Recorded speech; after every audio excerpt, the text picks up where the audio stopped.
ಇದನ್ನು ನಾವು ನಂಬುವುದಾದರೆ ನಮ್ಮ ನಂಬಿಕೆ ನಮ್ಮನ್ನು ಸಕಲ ರೀತಿಯಲ್ಲಿ ನಡೆಸಿಕೊಂಡು ಸ್ವಸ್ಥತೆ ಕೊಡುತ್ತೆ.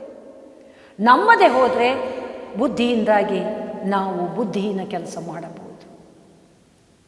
ಇನ್ನು ದೇವರ ವಾಕ್ಯ ಕೇಳಿನೂ ಕೇಳದಂತೆ ನಡೆದರೆ ಬುದ್ಧಿಹೀನರಿ.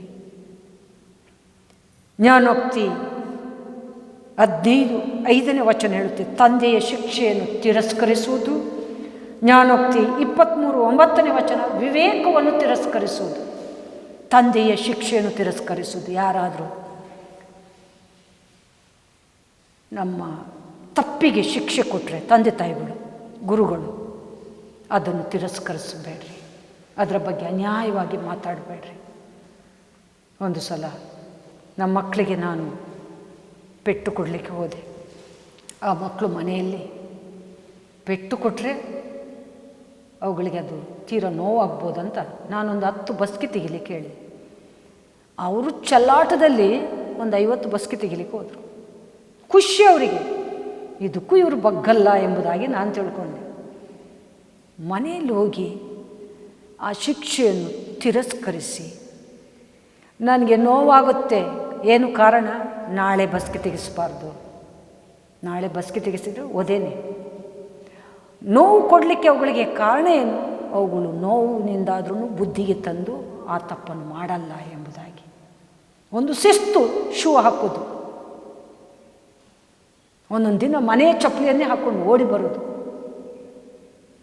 ಸೈನಿಕರಾಗಲಿ, ಸ್ವಾತಂತ್ರ್ಯ ಹೋರಾಟರಾಗಲಿ, ಅಥವಾ ಒಂದು ಟಿಪ್ ಟಾಪ್ ಆಗಿ ಬದುಕುವ ಒಂದು ಶಿಸ್ತಲ್ಲಿರ್ತಾನೆ. ಆ ಶಿಸ್ತಲ್ಲೇ ಸಂತೋಷ ಪಡ್ತಾನೆ. ಅದಕ್ಕೋಸ್ಕರ ಪ್ರತಿದಿನ ಸ್ನಾನ ಮಾಡ್ತಾನೆ, ಪ್ರತಿದಿನ ಉಲ್ಲಾಸವಾಗಿರ್ಬೇಕಂತ ಆಸೆ ಪಡ್ತಾನೆ, ಪ್ರತಿದಿನ ದೇವರ ಧ್ಯಾನ ಮಾಡ್ತಾನೆ, ದೇವರನ್ನು ಸ್ಮರಿಸಿ ಜ್ಞಾನದಿಂದ ಟಿಪ್ ಟಪ್ ಆಗಿ ಡ್ರೆಸ್ ಹಾಕ್ಕೊಂಡು ಹೋಗ್ತಾನೆ. ಇದು ನಿಜವಾಗ್ಲೂ ಸಂತೋಷ ಕೊಡುವಂಥ ಒಂದು ಅಂಶ. ಅದರಲ್ಲೂ ಅನ್ನ ಬಡಿಸಿದ ಮೇಲೆ ಸಾರಿಲ್ಲದಿದ್ದರೆ ಅನ್ನ ಅಲ್ಲೇ. ಹಾಗೆ ಯೂನಿಫಾರ್ಮ್ ಹಾಕಿದ ಮೇಲೆ ಶೂ ಇಲ್ಲದಿದ್ದರೆ ಯೂನಿಫಾರ್ಮಿಗೆ ಬೆಲೆನೇ ಇಲ್ಲ. ಅದು ನನ್ನ ಶಿಸ್ತು, ಅದು ನನಗೆ ಇಷ್ಟವಾದದ್ದು. ಅದನ್ನು ನಾನು ಮಕ್ಕಳಿಗೆ ಪದೇ ಪದೇ ಹೇಳ್ತೀನಿ. ಅದರ ನಿಮಿತ್ತ ಒಂದು 10 ಬಸ್ಕಿ ತೆಗಿ ಅಂದರೆ ಖುಷಿಯಿಂದ ತೆಗೆದ್ರು. ಮನೆಯಲ್ಲಿ ಹೋಗಿ ಆ ಶಿಕ್ಷೆಯನ್ನು ತಾತ್ಸಾರ ಮಾಡಿದರು.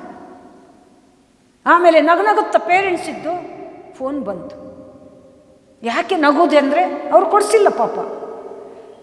ಏಪ್ರಿಲ್ ಮೇಯಲ್ಲಿ ಸ್ಕೂಲ್ ಶುರು ಆಗುವಾಗ ಬುದ್ಧಿವಂತಿಕೆ, ಜ್ಞಾನರ ಲಕ್ಷಣ ಅದು. ಏಪ್ರಿಲ್ ಮೇಯಲ್ಲೇ ಪ್ರತಿಯೊಂದು ಮಕ್ಕಳಿಗೆ ರೆಡಿ ಮಾಡಿ ಇಟ್ಕೊಂಡಿರಬೇಕು. ಅದಿಲ್ಲ. ಜೂನ್ ಆಯಿತು, ಜುಲೈ 1 ವಾರ ಆದ ಮೇಲೆ ನಾನು ಅದನ್ನು ಕೇಳಿದ್ದೆ.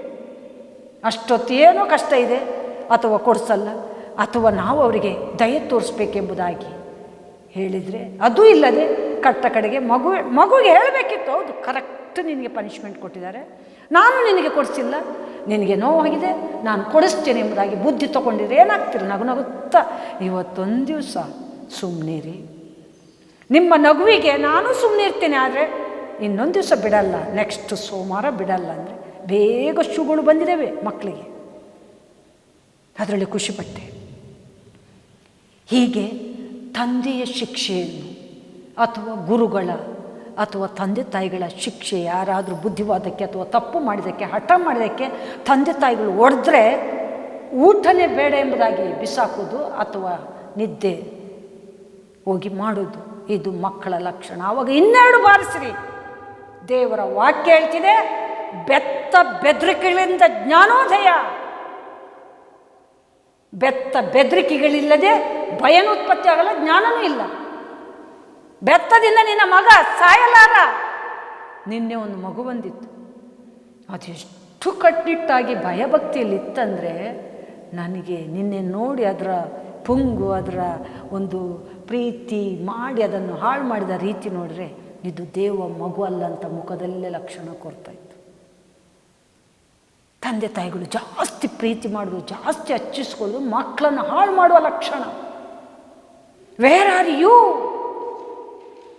You are spoiling your child. ಹೌದಲ್ವಾ? ಎಷ್ಟು ಬೇಕೋ ಅಷ್ಟು ಅವುಗಳಿಗೆ ತಿನ್ನಿಸೋದಿರಲಿ, ಇದು ಕೊಡೋದಿರಲಿ, ಏನೇ ಎಷ್ಟು ಬೇಕೋ ಅಷ್ಟೇ. ಕೆಲವರು ದುಡ್ಡು ಸಿಕ್ಕಿದ್ರೆ ಸಾಕು, ಅವುಗಳು ಏನು ಕೇಳ್ತಾವೆ ಅದನ್ನು ಕೊಡೋದು. ನಾಳೆ ಇದೆ, ದೇವರು ನನ್ನನ್ನು ಆ ವಿಷಯದಲ್ಲಿ ಚೆಕ್ ಮಾಡ್ತಾರೆ. ನಾನು ಉಳಿಸಿಡಬೇಕು. ಕೇಳಿದಕ್ಕೆಲ್ಲ ಉದ್ದ ಕೊಟ್ಟುಕೊಂಡು ಹೋಗುವುದಲ್ಲ. ಸುಲಭವಾಗಿ ಬರುತ್ತೆ, ಸುಲಭವಾಗಿ ಅದನ್ನು ಖರ್ಚು ಮಾಡ್ತೀರಾ. ಇಂಥ ಲಕ್ಷಣ ಜ್ಞಾನಿಗಳ ಲಕ್ಷಣ ಅಲ್ಲ. ಮುಂದೆ ಕೈಯಲ್ಲಿ ಇಲ್ಲದೆ ಇರುತ್ತೆ. ಪದೇ ಪದೇ ನಿಮ್ಮ ಬಾಯಿ ಹೇಳುತ್ತೆ ದುಡ್ಡೇ ಇಲ್ಲ ಅಂತ. ಜ್ಞಾನಿಗಳು ದುಡ್ಡಿಲ್ಲ ಅಂತ ಹೇಳೋದೇ ಇಲ್ಲ. ಯಾಕೆ? ನಮ್ಮಪ್ಪ ಜ್ಞಾನ ಸಂಪನ್ನ, ಅವರ ಕೈಯಲ್ಲಿ ಐಶ್ವರ್ಯ, ಅವರ ಮಕ್ಕಳಿಗೂ ಅದು ಇದ್ದೇ ಇರುತ್ತೆ. ನಾನು ಮನೆ ಬಿಟ್ಟು ಬಂದಾಗಲೂ ನನ್ನಲ್ಲಿ ದುಡ್ಡಿಲ್ಲ ಅಂತೇಳಿ ಯಾರಲ್ಲೂ ಹೇಳಿಲ್ಲ. ನಿಮ್ಮಲ್ಲಿ ದುಡ್ಡಿದೆ, ನೀವು ಶ್ರೀಮಂತರೇ ಎಂಬುದಾಗಿ ಸಂತೋಷವಾಗಿ ಹೇಳ್ತಾ ಇದ್ರು. ಆ ರೀತಿಯಲ್ಲಿ ನಾವು ಬದುಕಬೇಕು. ಹೊಟ್ಟೆಗಿಲ್ಲದಿದ್ರೂ ನೀತಿಗೆ ನಾವು ಹಸಿಬೇಕು, ಬಾಯಾರಿದವರಾಗಿರಬೇಕು. ನೀತಿಯನ್ನು ಧರಿಸಿಕೊಂಡಿದ್ದೇವೆ ಎಂಬುದಾಗಿ ಹೇಳಿ ಒಟ್ಟಾರೆ ಜೀವಿಸುವುದಲ್ಲ, ಅದು ಬುದ್ಧಿಹೀನರ ಲಕ್ಷಣ. ಅದಕ್ಕೆ ದೇವರ ವಾಕ್ಯ ಹೇಳ್ತಿದೆ, ತಂದೆಯ ಶಿಕ್ಷೆಯನ್ನು ತಾತ್ಸಾರ ಮಾಡಬೇಡ್ರಿ. ಇವತ್ತು ದೊಡ್ಡವರು ಬೈಯುವಾಗ ನೀನು ಬೈತಾ ಇರು, ನಾನು ಈ ಕಿವಿಯಿಂದ ಕೇಳಿ ಬಿಡ್ತಾ ಇದ್ದೇನೆ ಅಂದರೆ ಅವನಿಗೆ ಬುದ್ಧಿ ಬರಲಿಕ್ಕೆ ಸಾಧ್ಯವೇ ಇಲ್ಲ. ಅವನು ಬುದ್ಧಿವಾದವನ್ನು ಮತ್ತು ವಿವೇಕವನ್ನು ತಿರಸ್ಕರಿಸುವವನು ಎಂಬುದಾಗಿ ಅರ್ಥ. ಹಾಗೆ ನಾವು ಬುದ್ಧಿವಾದ ಹೇಳುವಾಗ ಅಥವಾ ದೇವರ ವಾಕ್ಯ ಹೇಳುವಾಗ ಅಥವಾ ತಂದೆ ತಾಯಿಗಳು ಒಳ್ಳೆಯದನ್ನು ಹೇಳುವಾಗ ಹಗುರವಾಗಿ ತಗೊಂಡ್ರೆ ಅವನು ಬುದ್ಧಿಯನ್ನು ಕಲೀಲಿಕ್ಕೆ ಸಾಧ್ಯ ಇಲ್ಲ. ಇದು ಯಾಕೆ ಹೇಳಿದ್ರು? ಅದು ನಮಗೆ ಚುಚ್ಚಬೇಕು, ತಿವಿಬೇಕು. ನಮ್ಮ ಹೃದಯದಿಂದ ಬ್ರೈನಿಗೆ ಹೋಗಬೇಕು. ಬ್ರೈನಿಗೆ ಹೋದ್ರೇ ಮತ್ತೆ ಅಂತ ತಪ್ಪು ಮಾಡಲ್ಲ. ನನಗೆ ಇವರು ಹೇಳಿದ್ರಲ್ವ, ನಾನು ಈ ವಿಷಯದಲ್ಲಿ ವೀಕ್ ಅಲ್ವಾ, ಮುಂದೆ ಎಚ್ಚೆತ್ತುಕೊಳ್ಳಬೇಕೆನ್ನುವಂಥ ಜ್ಞಾನೋದಯ ಆಗುತ್ತೆ. ಹೀಗೆ ದೇವ ಭಯವನ್ನು ಅಲಕ್ಷ್ಯ ಮಾಡೋದು, ದೇವರ ಶಿಕ್ಷೆಯನ್ನು ಅಲಕ್ಷ್ಯ ಮಾಡೋದು. ಮಗನೇ, ನನ್ನ ಶಿಕ್ಷೆಯನ್ನು ತಾತ್ಸಾರ ಮಾಡಬೇಡ, ನಾನು ನಿನ್ನನ್ನು ಗದರಿಸುವಾಗ ಬೇಸರಗೊಳ್ಳಬೇಡ. ಜ್ಞಾನೋಕ್ತಿ 3:11 ವಚನ. ನಾನು ನಿನ್ನ ಮೇಲೆ ಪ್ರೀತಿ ಇರುವುದಕ್ಕೆ ನಿನ್ನನ್ನು ಗದರಿಸ್ತಿದ್ದೇನೆ, ಶಿಕ್ಷಿಸ್ತಿದ್ದೇನೆ. ಈ ವಿಷಯದಲ್ಲಿ ಸುಜ್ಞಾನವನ್ನು ಪಡೆ, ಜ್ಞಾನವನ್ನು ಹೊಂದಿಕೋ. ಇದನ್ನು ತಿರಸ್ಕರಿಸಬೇಡ, ಇದನ್ನು ಹಗುರ ತಗೊಳ್ಬೇಡ, ಕ್ಷುಲ್ಲಕ ಎಂಬುದಾಗಿ ತಗೊಳ್ಬೇಡ. ಜ್ಞಾನ ಎನ್ನುವಂಬ ಶಕ್ತಿ ನಮ್ಮನ್ನು ಕರೆಯುತ್ತಿರುವಾಗ, ನಮ್ಮನ್ನು ಎಚ್ಚರಿಸ್ತಿರುವಾಗ, ನಮ್ಮನ್ನು ದನಗೈತಿರುವಾಗ ಅದಕ್ಕೆ ನಾವು ಕಿವಿಗೊಟ್ಟದ್ದೇ ಆದರೆ ಅದು ನಮ್ಮ ಹೃದಯದಲ್ಲಿ ಪ್ರಿಂಟಾಗಿ ನಮ್ಮ ಬ್ರೈನಲ್ಲಿ ವರ್ಕ್ ಮಾಡ್ತಾನೆ ಇರುತ್ತೆ. ಅದನ್ನು ಸಡಿಲವಾಗಿ ತೆಗೆದುಕೊಳ್ಳಬೇಡ್ರಿ. ಬುದ್ಧಿಹೀನರ ಲಕ್ಷಣ, ಜ್ಞಾನಹೀನರ ಲಕ್ಷಣ. ಹಾಗೆ ವಿವೇಕವನ್ನು ತಿರಸ್ಕರಿಸಿ ಜ್ಞಾನೋಕ್ತಿ 23:9 ವಚನ. ಮೂಢಾತ್ಮರ ಮನಸ್ಸು ವಿವೇಕವನ್ನು ತಿರಸ್ಕರಿಸುತ್ತೆ, ಜ್ಞಾನವಂತರ ಮನಸ್ಸು ವಿವೇಕವನ್ನು ಗ್ರಹಿಸುತ್ತದೆ. ನಾವೇನು ಮಾಡುತ್ತಿದ್ದೇವೆ? ಹಾಗೆ ದೇವರಲ್ಲಿ ಐಶ್ವರ್ಯವಂತರಾಗದಿರುವುದು ಮೂಢಾತ್ಮರ ಲಕ್ಷಣ. ಲೂಕ 12:20 ವಚನ. ದೇವರಲ್ಲಿ ನಾವು ಮೇಲಕ್ಕೆ ಹೋಗಬೇಕು, ಉನ್ನತಿಗೆ ಬರಬೇಕು. ಅಥವಾ ದೇವರ ದಯೆಗೆ ಪಾತ್ರರಾದಂಥ ನಮ್ಮ ಹಿರಿಯರ ತಂದೆ ತಾಯಿಗಳ ಆಸ್ತಿ ಪಾಸ್ತಿಗಳಿಂದ ನಾವು ಉನ್ನತಿಗೆ ಬರಬೇಕು. ಅಥವಾ ನಮ್ಮ ಕಾಲ ಮೇಲೆ ನಿಂತುಕೊಂಡು ಜ್ಞಾನವಂತರಾಗಿ ನಾವು ಉನ್ನತಿಗೆ ಬರಬೇಕು.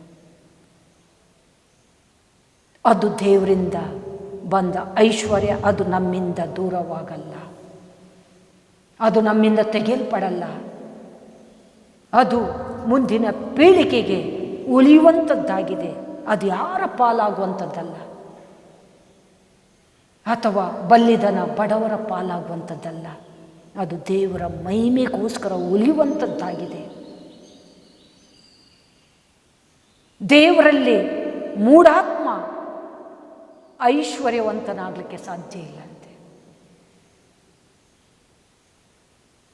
ಜ್ಞಾನನು ಮಾತ್ರ ದೇವರಲ್ಲಿ ಐಶ್ವರ್ಯವಂತನಾಗ್ತಾನೆ. ಇವತ್ತು ನಾವೇನಾಗಿದ್ದೇವೆ? ತಂದೆ ತಾಯಿಗಳ ಅಥವಾ ನಮ್ಮ ಸ್ವಬುದ್ಧಿಯಿಂದ ಐಶ್ವರ್ಯವಂತರಾಗಿ ಉನ್ನತಿಯಲ್ಲಿದ್ದೇವೋ? ಒಂದು ನಿಮಿಷ ಯೋಚಿಸೋಣ. ದೇವರ ಭಯದಿಂದ, ಜ್ಞಾನದಿಂದ ನಮ್ಮನ್ನು ಸುಖದ ದಾರಿ ಎದುರು ನೋಡುತ್ತಾ ಹುಡುಕಿಕೊಂಡು ಬರುತ್ತಾ ಇರುತ್ತೆ. ದೇವರ ಕೃಪೆಯಿಂದ ಪಡ್ಕೊಂಡಂಥ ಕೆಲಸವನ್ನು ನಾವು ನಿಷ್ಠೆಯಿಂದ ಮಾಡೋದಾದರೆ ಅದರಲ್ಲೇ ನಾವು ಪ್ರಗತಿಯನ್ನು ಕಾಣ್ಬೋದು. ಇನ್ನೂ ಮುಂದುವರಿತೀವಿ. ಸ್ಟಾರ್ಟಿಂಗ್ ಸ್ವಲ್ಪ ಸಂಬಳ ಇದ್ದರೆ ಮತ್ತೆ ಅದಕ್ಕೆ ಹೆಚ್ಚುತ್ತಾ ಹೋಗುತ್ತೆ. ಅದು ದೇವರ ಮಹಾಕೃಪೆ. ಆ ಮಹಾಕೃಪೆಯಿಂದ ಪಡ್ಕೊಂಡಂಥ ಕೆಲಸಕ್ಕೆ ನಾವು ದೇವರಿಗೆ ಸ್ತೋತ್ರ ಹೇಳುತ್ತಾ, ಅದನ್ನು ನಿಷ್ಠೆಯಿಂದ ಮಾಡುತ್ತಾ, ಅದನ್ನು ಉಳಿಸಿಕೊಳ್ಳುತ್ತಾ, ಅದರಲ್ಲಿ ಪ್ರಗತಿ ಹೊಂದುತ್ತಾ ಸಾಗಬೇಕು. ಅದು ಜ್ಞಾನವಂತರ ಲಕ್ಷಣ. ಅದು ಬಿಟ್ಟು ಅದರಿಂದ ನಾವು ದುರುಪಯೋಗ ಮಾಡಿಕೊಳ್ಳೋದಲ್ಲ. ಎಷ್ಟೋ ಜನರು ಗೌರ್ಮೆಂಟ್ ಜಾಬಿಗೆ ಹೋಗಿ ಕುಡುಕತನಕ್ಕೆ, ಕೆಟ್ಟ ಬುದ್ಧಿಗೆ ತಮ್ಮನ್ನು ಒಪ್ಪಿಸಿ ಆ ಮೂಲಕ ಪ್ರಮೋಷನ್ ಕಾಣದೆ ಇದ್ದ ಕೆಲಸವನ್ನು ಕಳ್ಕೊಂಡದ್ದಿದೆ. ಏನೋ ದೇವರ ಮಹಾ ದಯೆಯಿಂದ ಅದು ಕೆಲವು ಅವರ ಹೆಂಡತಿಯರಿಗೆ ಸಿಕ್ಕಿರ್ಬೋದು ಅಥವಾ ಮಕ್ಕಳಿಗೆ ಸಿಕ್ಕಿರ್ಬೋದು. ದೇವರ ದಯೆ ಇಲ್ಲದಿದ್ದರೆ ಅದೂ ಆಗ್ತಿರಲಿಲ್ಲ. ಆದರೆ ಆ ಮೂಢಾತ್ಮರು ದೇವರ ಕೃಪೆಯಿಂದ ಪಡ್ಕೊಂಡಂಥ ಕೆಲಸವನ್ನು ಎಣಿಸಿ ಜ್ಞಾನವಂತರಾಗದ ಕಾರಣ ತನ್ನ ಕೈಯಿಂದ ಕೆಲಸವನ್ನು ಕಳ್ಕೊಂಡ್ರು. ದೇವರಲ್ಲಿ ಐಶ್ವರ್ಯವಂತರಾಗಲಿಕ್ಕೆ ಸಾಧ್ಯವಾಗಲಿಲ್ಲ. ದೇವರಲ್ಲಿ ಐಶ್ವರ್ಯವಂತರಾಗುವುದಾದರೆ ಅದು ನಮ್ಮಿಂದ ಹೋಗಲ್ಲ. ಐಶ್ವರ್ಯವಂತರಾಗದಿರುವುದಕ್ಕೆ ಕಾರಣ ಮೂಢಾತ್ಮ ಅಥವಾ ಜ್ಞಾನಹೀನತೆ. ನಮ್ಮನ್ನು ನಾವು ಪರೀಕ್ಷಿಸೋಣ. ನಾವೆಲ್ಲಿದ್ದೇವೆ?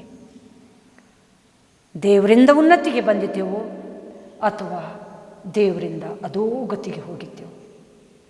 ಜ್ಞಾನವಂತರಾಗಿದ್ದೆವು, ಜ್ಞಾನಹೀನರಾಗಿದ್ದೆವು? ಜ್ಞಾನಹೀನರ ಲಕ್ಷಣಗಳು ಅನೇಕ ಇದ್ದಾವೆ.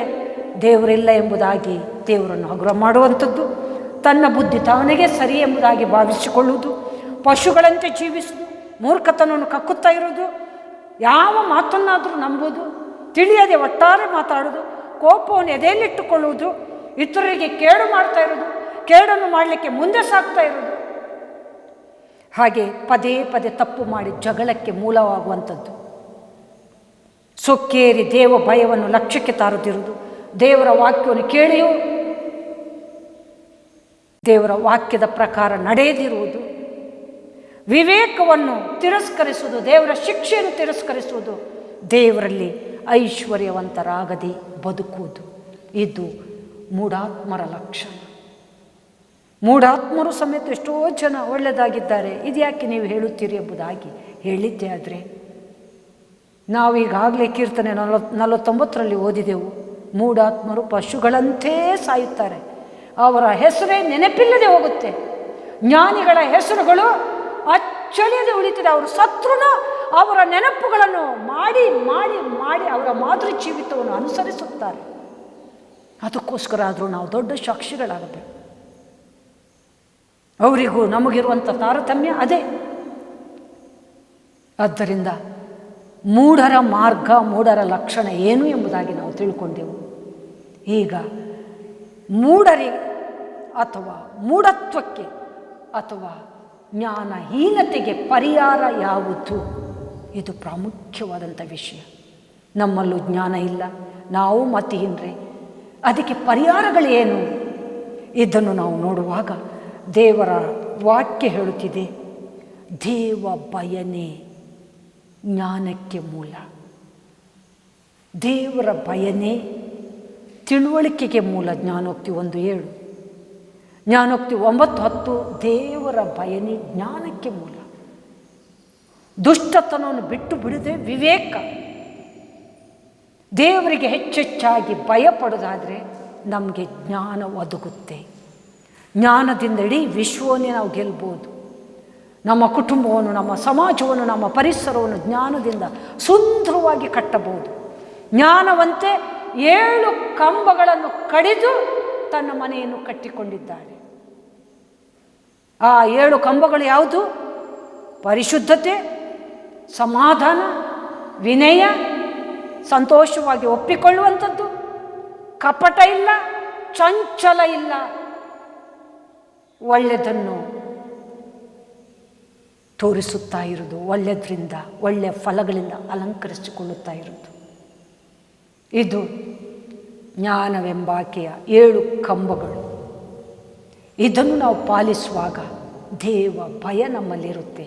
ಭಯದಿಂದಲೇ ಜ್ಞಾನ. ದೇವರ ಭಯದಿಂದ ಜ್ಞಾನಹೀನತೆ ಹೋಗುತ್ತೆ ಎಂಬುದಾಗಿ ದೇವರ ವಾಕ್ಯ ಹೇಳ್ತಿದೆ. ದೇವರ ಭಯ ಅಂದರೆ ಏನು? ನಡುಗಿ ಸದಾ ಒಂದು ಮೂಲೆ ಕೂತ್ಕೊಳ್ಳೋದು ದೇವರ ಭಯನ? ಯಾರಾದರೂ ಬಂದಾಗ ನಡುಗುತ್ತಾ ಇರೋದು ದೇವರ ಭಯನ? ಅಲ್ಲ. ದೇವರ ಭಯ ಅಂದರೆ ದೇವರ ಆಜ್ಞೆಗಳನ್ನು ಕೈಕೊಂಡು ಸಂತೋಷಿಸುವುದೇ ದೇವರ ಭಯ. ದೇವರ ಆಜ್ಞೆಗಳನ್ನು ಕೈಕೊಂಡು ಗುರು ಹಿರಿಯರಿಗೆ ವಿಧೇಯರಾಗಿ ತಂದೆ ತಾಯಿಗಳು ಹೇಳಿದ ಮಾತುಗಳಿಗೆ ವಿಧೇಯರಾಗಿ ಅಥವಾ ಒಳ್ಳೆಯದನ್ನು ಮಾಡೋದ್ರಲ್ಲಿ ಸಂತೋಷ ಪಡೋದು, ಅಥವಾ ನಾನಿವತ್ತು ಕಲ್ಮಶ ಇಲ್ಲದೆ ಸಾಗಿದ್ದೇನೆ ಅನ್ನುವಂಥ ಪರಿಶುದ್ಧತೆಯಲ್ಲಿ ಸಾಗುವುದೇ ದೇವರ ಭಯ. ನಡುಗುತ್ತಾ ಒಂದು ಕಡೆ ಕೂತ್ಕೊಳ್ಳೋದು, ಹೇಳಿತನ ತೋರಿಸೋದು ದೇವ ಭಯ ಅಲ್ಲ. ದೇವರ ಆಜ್ಞೆಗಳನ್ನು ಕೈಕೊಂಡು ನಡೆಯುವುದೇ ದೇವ ಭಯ. ಇವತ್ತು ನಾವು ಕೈಕೊಂಡು ನಡೀತಿದ್ದೇವೋ? ದೇವಾಲಯಕ್ಕೆ ಬೇಗನೆ ಬರುವುದು, 10 ಆಜ್ಞೆಗಳಲ್ಲಿ ನಾನು ಯಾವುದರಲ್ಲಿ ಮೀರುತ್ತಾ ಇದ್ದೇನೆ? ಬೇರೆಯವರ ವಸ್ತುಗಳನ್ನು ಕದೀತಿದ್ದೇನೋ? ಬೇರೆಯವರ ಹೆಣ್ಣಾಡು ಆಳುಗಳನ್ನು ಕದೀತಿದ್ದೇನೋ? ಬೇರೆಯವರ ವಿಷಯದಲ್ಲಿ ಸಂತೋಷ ಪಡ್ತಿದ್ನೋ? 10 ಆಜ್ಞೆಗಳನ್ನು ದೇವರು ನನಗೆ ಕೊಟ್ಟಿದ್ದಾರೆ. ಕೈಕ ಪರಮ ಶಕ್ತಿಯನ್ನು ಆತ್ಮದಲ್ಲಿ ಆರಾಧಿಸಿದೆ ಎಂಬುದು ಅದನ್ನು ನಾನು ಮಾಡುತ್ತಿದ್ದೇನೋ? ಇಲ್ಲಿ ಆಗಲಿ, ಸಮುದ್ರದಲ್ಲಾಗಲಿ, ಅಥವಾ ಲೋಕದಲ್ಲಿ ಆಗಲಿ, ಎಲ್ಲೆಲ್ಲೂ ಯಾವ ರೂಪನಿರ್ಬೋದು ಆ ರೂಪನೇ ಒಂದು ನಮ್ಮ ಎದುರು ಕಾಣಬೇಕೆಂಬುದಾಗಿ ದೇವರು ಹೇಳಿರುವಾಗ ಅದನ್ನು ನಾವು ಪಾಲಿಸ್ತಿದ್ದೇವೋ? ಹೀಗೆ ದೇವರ ದಶಾಜ್ಞೆಗಳನ್ನು ಪಾಲಿಸಿದ್ದು ಮಾತ್ರವಲ್ಲ, ದೇವರ ವಾಕ್ಯವನ್ನು ಪಾಲಿಸಿದೆ ಆದರೆ ಅದು ದೇವರಿಗೆ ಭಯಪಡುವ ಲಕ್ಷಣ. ಭಯವಂತರಿಗೆ ಜ್ಞಾನ ಎಂಬುದಾಗಿ ದೇವರ ವಾಕ್ಯ ಹೇಳ್ತಿದೆ. ಜ್ಞಾನಹೀನತೆಗೆ ಪ್ರಥಮ ಪರಿಹಾರ ದೇವರಿಗೆ ಭಯಪಡುವ ಲಕ್ಷಣ. ಎರಡನೇದಾಗಿ ನಾವು ನೋಡುವಾಗ ಕ್ರಿಸ್ತನಲ್ಲಿರುವುದು. ದೇವರಿಗೆ ಭಯಪಡೋದಂದರೆ ಆ ದೇವರೇ ಪರಮಾತ್ಮ ಅಥವಾ ಸೂಪರ್ ನ್ಯಾಚುರಲ್ ಪವರ್ ಅಥವಾ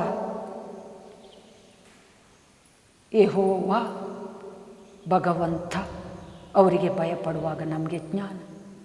ಅವರ ಏಕೈಕ ಪುತ್ರ ಒಬ್ಬರಿದ್ದಾರೆ, ಅವರೇ ಮಾನವರಿಗೋಸ್ಕರ ಶಿಲುಬೆಯಲ್ಲಿ ತನ್ನ ಜೀವವನ್ನು ಕೊಟ್ಟು ಪರಿಶುದ್ಧ ರಕ್ತವನ್ನು ಸುರಿಸಿ ಆ ಪರಿಶುದ್ಧ ರಕ್ತದಿಂದ ಮಾನವರನ್ನು ಪಾವನ ಮಾಡಿ ಆ ತಂದೆಯ ಬಳಿಯಲ್ಲಿ ಸಾನ್ನಿಧ್ಯದಲ್ಲಿ ನಿರ್ಭಯರಾಗಿ ಸಂತೋಷವಾಗಿ ಮುಖ ಎತ್ತಿ ಧೈರ್ಯವಾಗಿ ನಿಂತು ಅವರನ್ನು ಪ್ರಾರ್ಥಿಸುವಂಥ ಮಹಾಕೃಪೆ ಕೊಟ್ಟದ್ದು ಅದೇ ಅವರ ಏಕೈಕ ಪುತ್ರ ಕ್ರಿಸ್ತೇಸು. ಆ ಕ್ರಿಸ್ತೇಸುವನ್ನು ನಾವು ಧರಿಸಿಕೊಳ್ಳೋದು, ಅವರನ್ನು ತಿಳ್ಕೊಳ್ಳೋದು, ಅವರ ತ್ಯಾಗದಲ್ಲಿ, ಶ್ರಮೆಯಲ್ಲಿ, ಹೋರಾಟದಲ್ಲಿ, ಸಹಿಸುವಿಕೆಯಲ್ಲಿ ಪಾಲು ತೆಗೆದುಕೊಳ್ಳೋದು, ಆ ಮಾದರಿ ಜೀವಿತ ಕ್ಷಮಿಸುವಿಕೆ ಇರ್ಬೋದು. ನಮಗೆ ವಿರೋಧವಾಗಿ ಬಂದವರನ್ನು ಕ್ಷಮಿಸೋದ್ರಲ್ಲಿ, ಪ್ರೀತಿ ತೋರಿಸೋದ್ರಲ್ಲಿ, ಅವರಿಗೋಸ್ಕರ ಪ್ರಾರ್ಥಿಸೋದ್ರಲ್ಲಿ, ಆ ಕಲ್ವಾರಿ ಶಿಲುಬೆಯ ಮಾದರಿ ಜೀವಿತವನ್ನು ನಮ್ಮಲ್ಲಿ ಎತ್ತಿ ತೋರಿಸೋದ್ರಲ್ಲಿ ಕ್ರಿಸ್ತನನ್ನು ನಾವು ಧರಿಸಿಕೊಳ್ಳುವಾಗ ನಿಜವಾಗಲೂ ಜ್ಞಾನಹೀನತೆ ದೂರವಾಗುತ್ತೆ. ಮಗಳೇ, ಮಗನೇ, ಕಂದ, ಮಕ್ಕಳಿರ, ನೀವು ನನ್ನನ್ನು ಧರಿಸಿಕೊಂಡಿದ್ದೀರಿ. ನಿಮ್ಮ ಹೋರಾಟದಲ್ಲಿ, ನಿಮ್ಮ ಕಷ್ಟದಲ್ಲಿ ನಾನು ಶಿಲುಬೆಯಲ್ಲಿ ನಿಮಗೋಸ್ಕರ ಹೆಂಗೆ ಸಹಿಸಿಕೊಂಡು ಹಂಗೇ ನೀವು ಸಹಿಸ್ತಾ ಇದ್ದೀರಿ. ಇದು ನನಗೆ ನಿಮ್ಮಲ್ಲಿ ಮೆಚ್ಚುಗೆಯಾದಂಥ ಅಂಶ ಅನ್ನುವಂಥ ರೀತಿಯಲ್ಲಿ ದೇವರು ನಮ್ಮ ಜೊತೆ ಮಾತಾಡಿ ನಮ್ಮ ಮನಸ್ಸಾಕ್ಷಿ ಸಂತೋಷ ಪಡಬೇಕು. ಆವಾಗ ನಾವು ಕ್ರಿಸ್ತನನ್ನು ಅರಿತಾಗೆ, ಧರಿಸಿಕೊಂಡಾಗೆ, ಅವರ ಮಾದರಿ ಜೀವಿತವನ್ನು ನಾವು ಪ್ರಕಟಿಸಿದ ಹಾಗೆ, ಅದೇ ದೊಡ್ಡ ಸಾಕ್ಷಿ. ಅದನ್ನು ಮಾಡುವಾಗ ಆಶೀರ್ವಾದ, ಸಂತೋಷ, ಧೈರ್ಯ ಮತ್ತು ಗೌರವ, ಜ್ಞಾನ ಅದು ಹೆಚ್ಚಾಗುತ್ತೆ ಎಂಬುದಾಗಿ ದೇವರ ವಾಕ್ಯ ಹೇಳುತ್ತೆ. ಕ್ರಿಸ್ತನನ್ನು ಅರಿತುಕೊಳ್ಳುವುದು, ಕ್ರಿಸ್ತನಲ್ಲಿ ಇರುವುದು, ಕ್ರಿಸ್ತನ ಶಿಲುಬೆಯ ಮಾದರಿ ಜೀವಿತವನ್ನು ಅನುಸರಿಸಿ ಸಾಕ್ಷಿಗಳಾಗುವುದು ಜ್ಞಾನಹೀನತೆಗೆ ಪರಿಹಾರ ಎಂಬುದಾಗಿ ದೇವರ ವಾಕ್ಯ.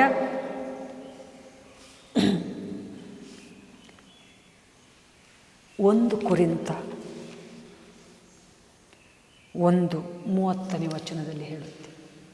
1 ಕೊರಿಂಥ 1:30 ಕ್ರಿಸ್ತನಲ್ಲಿರುವಾಗ ಸದಾ ನೀತಿ, ಸದಾ ಜ್ಞಾನ, ಸದಾ ಸಂತೋಷ, ಸದಾ ಧೈರ್ಯ, ಸದಾ ನಿಮಗೆ ಒಲಿತೆ ಆಶೀರ್ವಾದನೆ. ಕ್ರಿಸ್ತನನ್ನು ಧರಿಸಿಕೊಳ್ಳ್ರಿ. ದೇವ ಭಯದಿಂದ ದೇವರನ್ನು ಧರಿಸಿಕೊಂಡಾಗ ಜ್ಞಾನ, ಕ್ರಿಸ್ತನನ್ನು ಧರಿಸಿಕೊಂಡಾಗ ಜ್ಞಾನ. ಜ್ಞಾನಹೀನತೆಗೆ ಪರಿಹಾರ ಇದು. ಹಾಗೆ ಕರ್ತನ ಚಿತ್ತ ಏನೆಂಬುದನ್ನು ಪ್ರತಿದಿನ ನಮ್ಮ ಜೀವಿತದಲ್ಲಿ ತಿಳ್ಕೊಳ್ಳೋದು. ಎಫೆಸ 5:17. ಎಫೆಸ 5:17ರಲ್ಲಿ ನಿದ್ರೆ ಮಾಡೋವನೇ ಎಚ್ಚೆತ್ತುಕೋ, ಕ್ರಿಸ್ತನು ನಿನಗೆ ಪ್ರಕಾಶ ಕೊಡುತ್ತಿದ್ದಾರೆ. ಸ್ವಬುದ್ಧಿಯನ್ನೇ ಆಧಾರ ಮಾಡಿಕೊಳ್ಳಬೇಡ, ಎದ್ದು ನಡೆ. ಕ್ರಿಸ್ತನು ನಿನಗೆ ಪ್ರಕಾಶ ಕೊಡ್ತಿದ್ದಾರೆ. ನಿದ್ರೆ ಮಾಡ್ತಿರ್ಬೇಡ, ಸತ್ತವರಂಗೆ ಬದುಕಬೇಡ. ಕೆಲವರಿಗೆ ಎಷ್ಟೇ ಸುಖ, ಹೊಟ್ಟೆ ತುಂಬ ಊಟ ಏನೇ ಇದ್ರೂ ಲವಲವಿಕೆ, ಅಲರ್ಟ್, ಹಕ್ಕಿಗಳಂತೆ ಹಗುರ ಇಲ್ಲ, ನಿದ್ದೆ ಮಾಡ್ತಾ ಸತ್ತವರಂಗೆನೇ ಇರೋದು. ದೇವರ ಎಫೆಸ 5:17ರಲ್ಲಿ ಹೇಳ್ತಿದ್ದಾರೆ, ನಿದ್ರೆ ಮಾಡೋನು ಎಚ್ಚರವಾಗಿರು, ಸತ್ತಂಥವ್ರನ್ನ ಬಿಟ್ಟು ಎದ್ದೇಳು, ಕ್ರಿಸ್ತ ನಿನಗೆ ಪ್ರಕಾಶ ಕೊಡುತ್ತಿದ್ದಾನೆ. ಸೋಂಬೇರಿಯಾಗಿರಬೇಡ. ನಿನ್ನ ಜೀವಿತವನ್ನು ಪರಿಶೋಧಿಸು. ನಿನ್ನ ಜೀವಿತದಲ್ಲಿ ಕರ್ತನ ಸಂಕಲ್ಪ, ಕರ್ತನ ಚಿತ್ತ, ಕರ್ತನ ಉದ್ದೇಶ, ಕರ್ತನ ಆಳ್ವಿಕೆ ಏನಿದೆ ಎಂಬುದಾಗಿ ಪರಿಶೋಧಿಸಿಕೋ. ಆವಾಗ ನೀನು ಅಲರ್ಟ್ ಆಗ್ತೀಯ. ನಿನ್ನ ಜ್ಞಾನಹೀನತೆ ಹೋಗುತ್ತೆ. ಜ್ಞಾನವಂತನಾಗಿ ಸದಾ ದೇವರನ್ನು ಮಹಿಮೆ ಪಡಿಸುತ್ತಾ, ಕೀರ್ತನೆಗಳಿಂದ, ಹಾಡುಗಳಿಂದ ದೇವರನ್ನು ಸಂತೋಷಿಸುತ್ತಾ, ಇತರರಿಗೆ ಪ್ರಾರ್ಥಿಸುತ್ತಾ ನಿನ್ನ ಜೀವವನ್ನೇ ಪ್ರತಿದಿನ ಕಳೆಯಿಂದ ಸಾಗಿಸ್ತಿ. ನಿದ್ದೆ ಮಾಡೋನೇ ಎಚ್ಚರವಾಗಿರು ಎಂಬುದಾಗಿ ಕರ್ತನ ಚಿತ್ತವನ್ನು ಅರಿತುಕೊಳ್ಳಬೇಕೆಂದು ಎಫೆಸ 5:17ನೇ ವಚನ ನಮಗೆ ಹೇಳುತ್ತಿದೆ. ಇದು ಜ್ಞಾನಹೀನತೆಗೆ ಪರಿಹಾರ. ಹಾಗೆ ಜ್ಞಾನವಂತರ ಸಹವಾಸ ಮಾಡೋದ್ರ ಮೂಲಕ, ಜ್ಞಾನವಂತರ ಸಹವಾಸಿ ಜ್ಞಾನವಂತನಾಗುವನು, ಜ್ಞಾನಹೀನರ ಸಹವಾಸಿ ಸಂಕಟ ಪಡುವನು. ಜ್ಞಾನೋಕ್ತಿ 13:20ನೇ ವಚನ. ಜ್ಞಾನೋಕ್ತಿ 13:20ನೇ ವಚನ. ಜ್ಞಾನಹೀನರ ಸಹವಾಸ ಮಾಡಿದರೆ ಸಂಕಟ ಅಂತ, ಜ್ಞಾನವಂತರ ಸಹವಾಸ ಮಾಡಿದರೆ ಜ್ಞಾನ ಅಂತ, ಸಮೃದ್ಧಿ ಅಂತ. ಹಾಗಿದ್ರೆ ನಾವು ಜ್ಞಾನವಂತರ ಸಹವಾಸ ಮಾಡಬೇಕು. ಸಮೃದ್ಧಿ ಅನ್ನುವಾಗ ಸುಮ್ಮನೆ ಬರಲ್ಲ.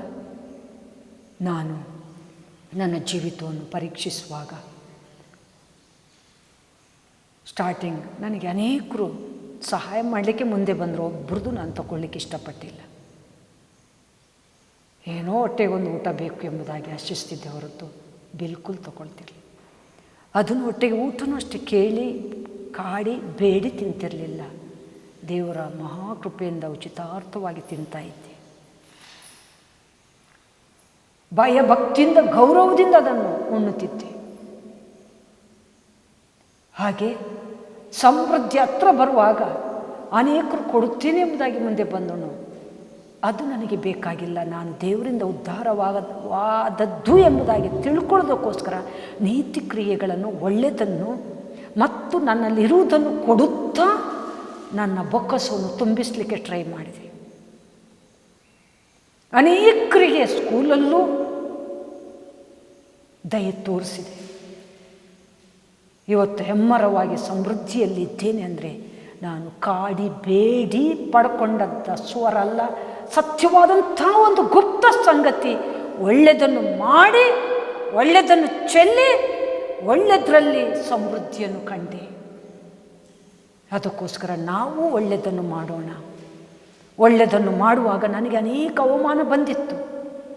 ನಿಮಗೇನು ವರ್ಕರ್ಸನ್ನಿಟ್ಟು ಮಾಡಲಿಕ್ಕಾಗಲ್ಲ, ನೀವು ಯಾಕೆ ಈ ರೀತಿ ಸಾಕ್ತೀರಿ? ನಾನು ಅವ್ರಿಗೆ ಹೇಳ್ತಿದ್ದೆ, ವರ್ಕರ್ಸನ್ನಿಟ್ಟರೆ ಅವ್ರು ಮಾಡಿದ್ದು ನನಗೆ ತೃಪ್ತಿ ಆಗಲ್ಲ. ನಾನು ಮಾಡಿದರೆ ನನ್ನ ಕೆಲಸ ನನಗೆ ತೃಪ್ತಿ ಆಗುತ್ತೆ. ಅದಕ್ಕೆ ನಾನು ವರ್ಕರ್ಸನ್ನು ಇಡದೆ ಅದನ್ನು ನಾನೇ ಮಾಡ್ತಿದ್ದೇನೆ. ವರ್ಕರ್ಸನ್ನು ಎಲ್ಲಿಡಬೇಕು ಅಲ್ಲಿ ಇಡ್ತೀನಿ. ಆದರೆ ನಾನು ಕೆಲವು ಜ್ಞಾನದಿಂದ ಮಾಡುವಂಥ ಸಂಗತಿಗಳಿಗೆ ನಾನೇ ಬೇಕು ಎಂಬುದಾಗಿ ಮುಂದೆ ಸಾಗುವಾಗ ನನಗೆ ನಿಂದೆ ಅಪಮಾನಗಳು ಬರ್ತಿದ್ವು. ಆರಾಮಾಗಿ ಕೂತು ತಿನ್ನುವಂಥ ಟೈಮಲ್ಲಿ ನೀವು ಈ ರೀತಿಯಲ್ಲಿ ಮಾಡುತ್ತಿದ್ದೀರ, ನಿಮಗೆ ಬುದ್ಧಿ ಇಲ್ಲ ಅಂತಿದ್ರು. ನಿಮಗೆ ಬುದ್ಧಿ ಇಲ್ಲ, ನಮಗಿದ್ರಿಂದ ಸಮೃದ್ಧಿ ದೇವರಿಗೆ ಮೆಚ್ಚುಗೆ, ನನಗೆ ಸಂತೋಷ, ನನ್ನ ಕೆಲಸ ಫಲಿಸುತ್ತೆ, ಅದು ಶಾಶ್ವತವಾಗಿ ಒಂದು ಸಾಕ್ಷಿ ಆಗುತ್ತೆ. ಆದ್ದರಿಂದ ನೀವು ಹೇಳಿದಂಗೆ ನಾನು ಕೇಳಲ್ಲ, ನನ್ನ ದಾರಿ ಆ ವಿಷಯದಲ್ಲಿ ನನಗೆ